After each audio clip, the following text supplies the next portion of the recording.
Pregnant sister and her creepy boyfriend tried to involve me in their twisted mess, but I shut them down and refused to help. I, 27F, moved to the US almost 7 years ago.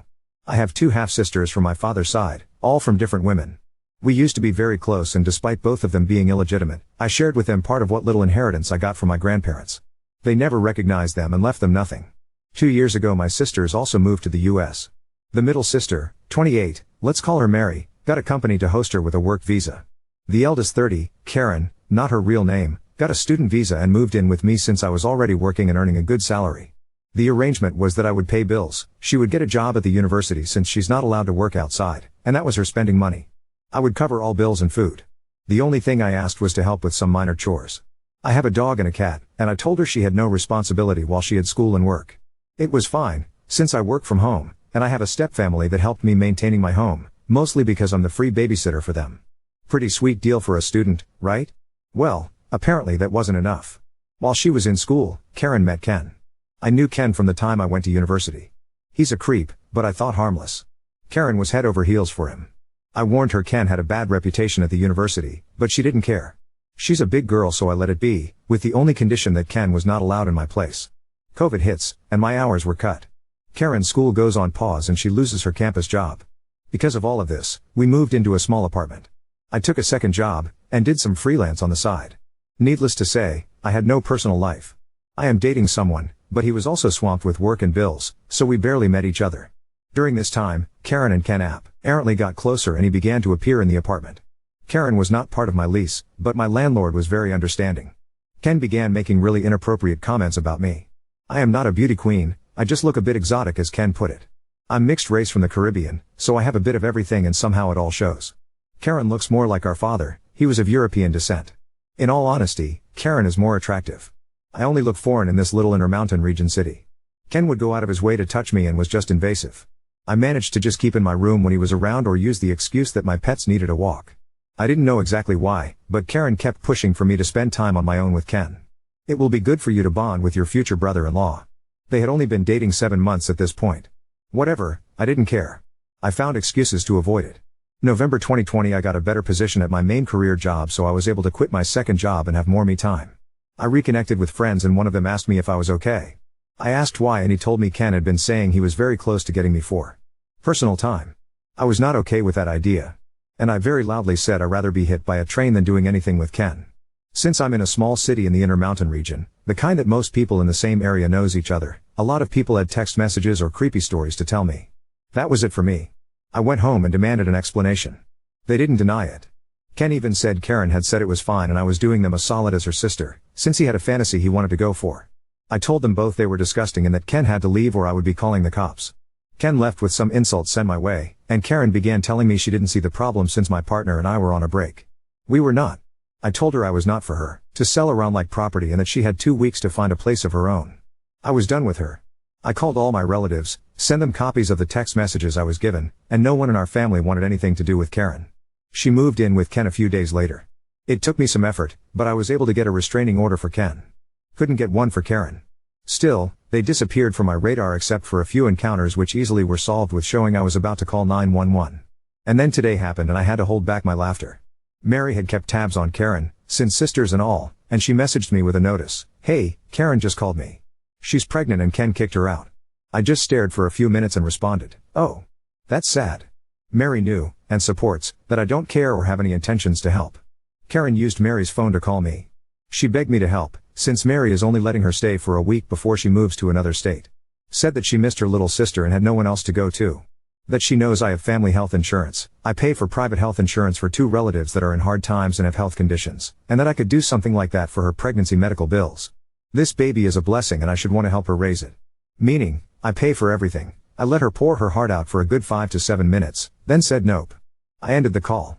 She tried calling again for a while, then stopped when I got a text message from Mary saying she had left her phone on the counter and she was sorry for the spamming. Most of my family agrees with me, even Karen's mom. The only one that disapproves is Karen's aunt. She's not my aunt, but I called her aunt anyway since I've known her for many years. She's been putting pressure on me most of the day.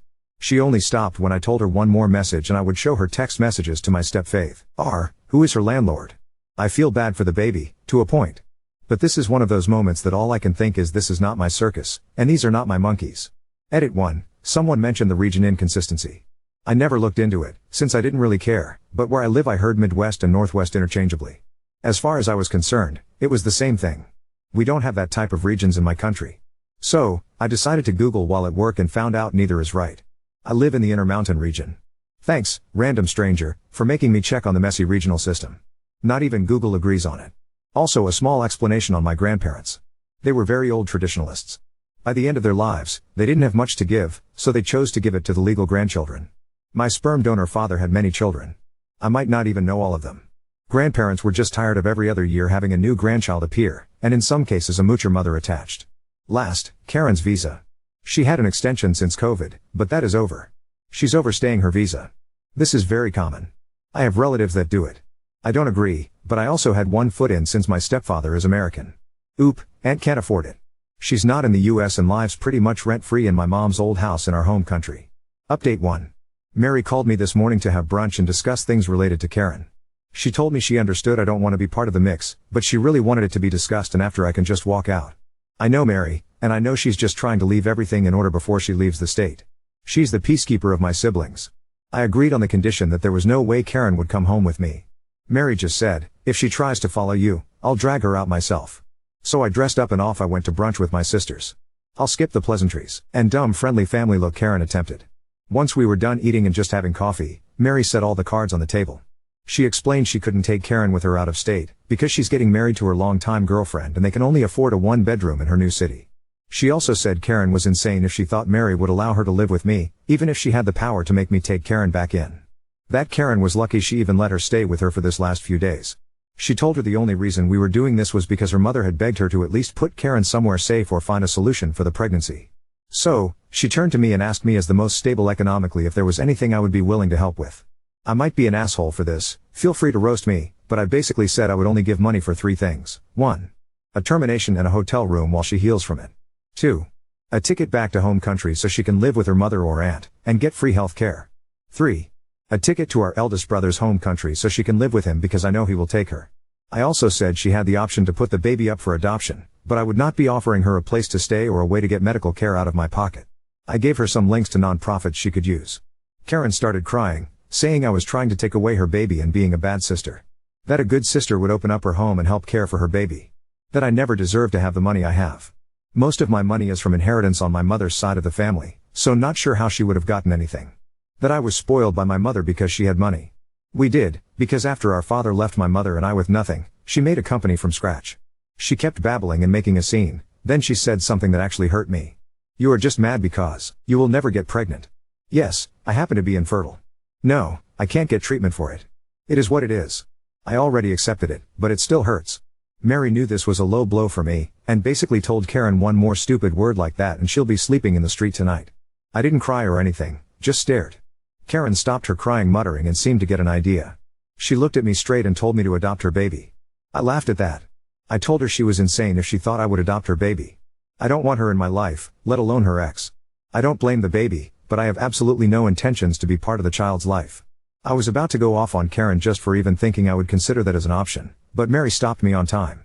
She simply said to Karen, you have the options she gave you, her or mine. You can get a termination, or you can go back to home country. Either way, you can't stay here. You are not legal and your immigration status affects us if you were to live with us. I could lose my job, and Op could lose her resident status. You have until next Friday to choose. If none of these options work, you will have to find your own solution without us. I don't want you anywhere near my little sister.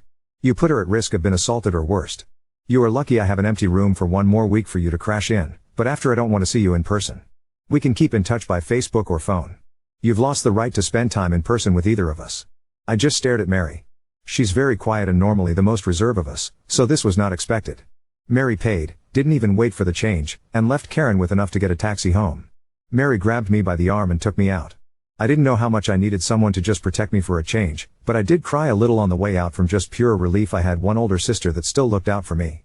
We decided to go for ice cream after like we did as kids when bad things happen and discussed our plans to spend holidays and vacations together. Mary's girlfriend also joined us for ice cream and the whole time she just made jokes about how sad she's going to be without her moving table. She's much taller than me and it's a running gag with us. Nothing too dramatic, thankfully. Mary and her girlfriend are going to come later for dinner with me. Depending how this mess ends, I'll try to update, but at this point, I think it's pretty much done. Not sure if Karen will take any of the options we gave her or just do her own thing. Regardless, I have no intentions of putting my money for anything but what I said I would. And yes, Mary is my hero if anyone is curious. Small edit 1, I got asked this in a chat, and wanted to clear it up. Karen is not penniless. I gave her $10K at the start of the year when our grandmother passed away. That was her part of the $30K I was given. She's also been saving the money from her college job. I worked at the university about 4 years ago and I was getting $9 an hour. Her mom also sent her money. Unless she wasted all her funds, she won't go home without money. If that was the case, my brothers, Mary, and I would all give her something. She might be in my blacklist, but she is my sister at the end of the day. Oop, I have a camera system, and a guard dog. But also all my locks are changed. Short of her climbing through the balcony like Spider-Man, she'll have trouble getting in. I also work from home and hire a dog walker, so I should be okay. Update 2. My older half-sister Karen has made a choice. The short version of the events leading to this is Karen was living rent-free with me when she started dating a creepy guy. Her boyfriend wants to follow through a fantasy that involved my sister and I in a very disgusting activity together, and Karen was all up for it, and volunteered me without my knowledge. I kicked her out, she moved with him and got pregnant, and he kicked her out. She wanted me to not only take her in, but also basically maintain her and her baby. My sister and I gave her the options and told she would not live with either of us long term.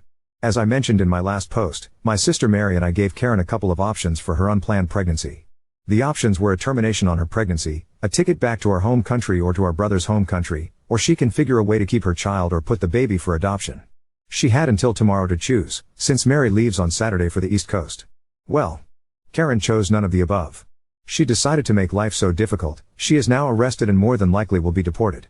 Let me explain what happened. Tuesday, Mary decided to leave for a nearby national park to enjoy it one last time before she moves too far to drive there. She left Karen with a key and some money. Big mistake. Mary and her girlfriend returned yesterday and found out all the locks in their house had been changed. To make it even worse, Ken, Karen's supposed ex, had moved into their house. I know, Mary should have seen this coming, but they grew up as best friends. They used to be closer to each other than to anyone else, myself included. Obviously police were called, and it was just a major mess. Karen and Ken claimed it was their house. Mary and her girlfriend kept telling them no, it's not. It's not even Mary's house anymore. It was sold and the new family that owns it arrives on Sunday. Realtor was going to give them the key. The police officers were so done with this mess before it even escalated, and asked everyone for their IDs. Ken, Mary, and Mary's girlfriend all had their IDs. Karen only had an expired passport. Karen got arrested on immigration charges. Ken got arrested on charges relating to breaking and entering, and some others I don't know for sure. I got this second hand from Mary while she was basically about to commit a murder felony had it not being for the officers present. Today I got called about my sister. Her lawyer said she claiming to be my surrogate and that the baby in her was actually my child. Yep, she tried this. I told the lawyer that I was not looking for a surrogate or adopting a child, I am already fostering and have no space, and that my sister got pregnant by accident with Ken. He asked if I would be willing to foster her baby, since the child would technically be American. I said absolutely not. He tried to work things with me, explaining my sister will most likely be deported otherwise. I just told him if that's the law, then that's how it will be. I asked him to please not contact me about her anymore. As far as I am concerned, the only family she has is in our home country. Aside from the scare and new locks, Mary is okay. The realtor has copies of the new keys for the family that owns the house. And now my sister and I are planning to have no contact with Karen. I don't know what exactly will happen to Karen. Nor do I care anymore. Now not even Aunt in home country wants anything to do with Karen, and even apologized to Mary and I. As for Ken, well, who knows? I hope he goes to jail, but if he doesn't, I couldn't care less. I now feel like a massive boulder is off my shoulders and can just focus on work and teaching my foster daughter about Star Wars. We have already watched all of the original trilogy and we have a Clone Wars marathon planned for the weekend.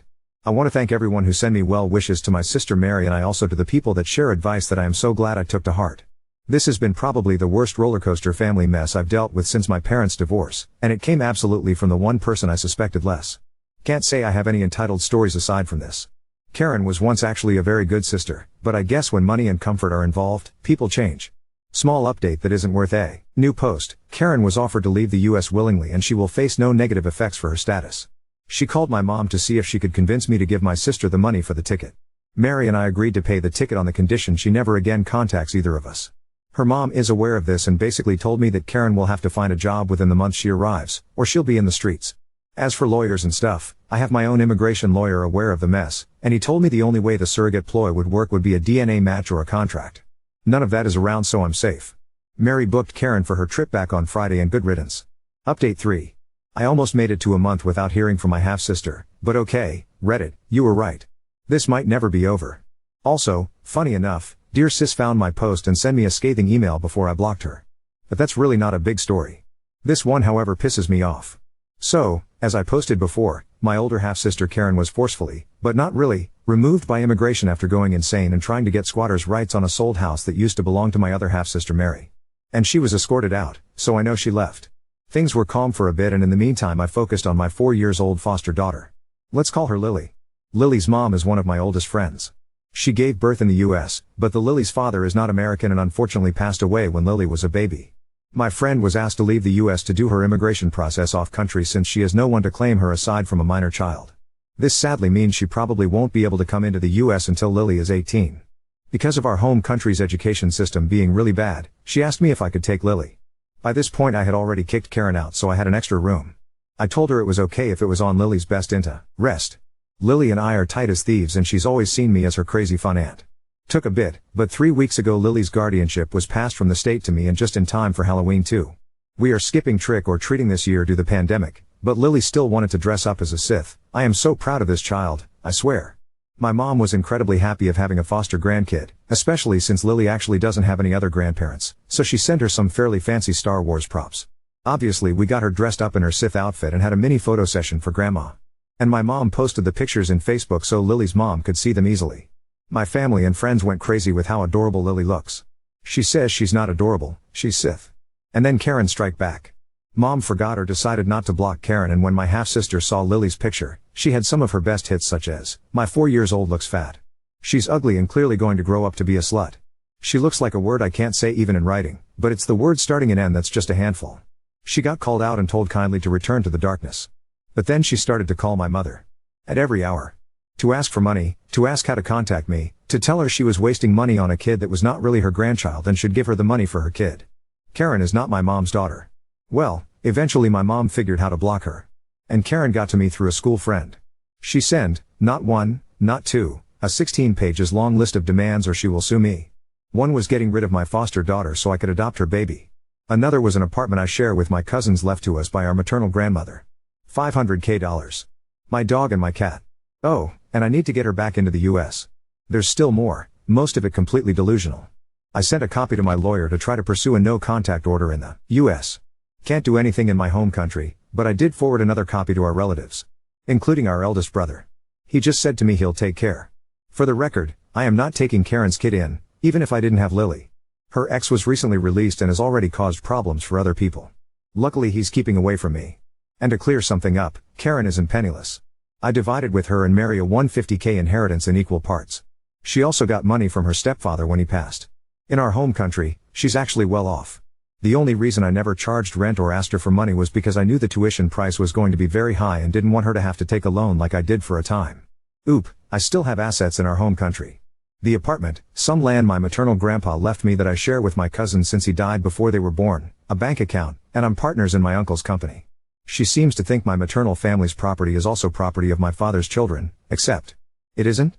Most of it is premarital stuff or from after the divorce.